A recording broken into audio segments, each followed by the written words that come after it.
walking through a fog, you can only see what's right in front of you. And that's not the best way to drive through a fog. The best way to drive through a fog is to be able to rise up above the fog so that you can see clearly what's ahead of you. Vision is like that. Vision is getting ahead of what you see in your life, but you are seeing it mentally, okay? One of the main reasons why people live paycheck to paycheck or contract to contract is because they can only see what's immediately ahead of them, okay? But if you have a vision is something that is futuristic. It's something that you can accomplish by yourself. It needs to have partakers. So I'm going to build a school, but I'm not going to build a school by myself. I have partners with me. I have architects. I have managers, builders, and so forth and so on. This vision has been written down on a piece of paper, giving it its first physical manifestation. Now, when I first wrote it down, it was just coming from my mind, right? And what I did was I put it on paper, giving it its first physical manifestation. In other words, someone can be able to read it now, and they can be able to be a partaker in that vision.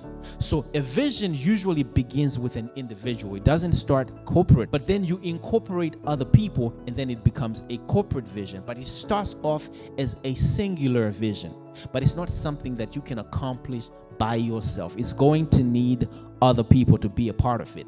My sister, Pastor C, she says that if you are going to a university for 4 years, you're not going to come to the university professor and say, well, I've been here now for 4 years, I want my degree. No, you can't do that. What you do have to do, you have to write down an exam. And when you have written down an exam, then what they do is they issue out a degree in the form of a paper.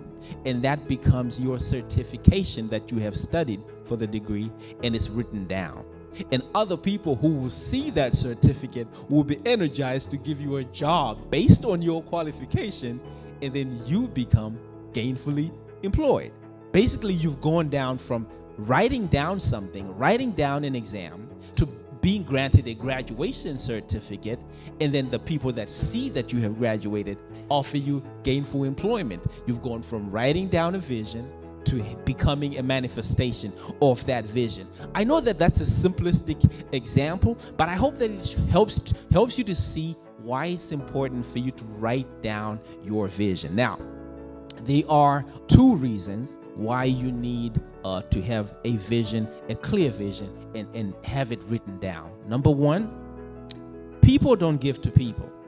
They give to vision. And so the reason that people may not be giving to you right now is because you don't have any clear vision that is in operation. So it don't matter if people don't like Apple, because the owners of Apple have created a vision for an iPhone which is in demand with everybody.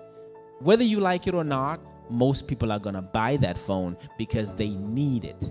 A vision is not something that people have to necessarily love, but it is something that they will partake of if they see the clarity in that vision and that it can help other people, okay? Number two, if you have a clear vision, eventually you will attract the right strategy. But if you don't have a clear vision, no strategy can save you. And those are the two reasons why you need a vision, but they can be more. But we don't have the kind of time to be able to cover everything. I wanted to give you those two nuggets because I believe that they're going to help you with what we're going to talk about next.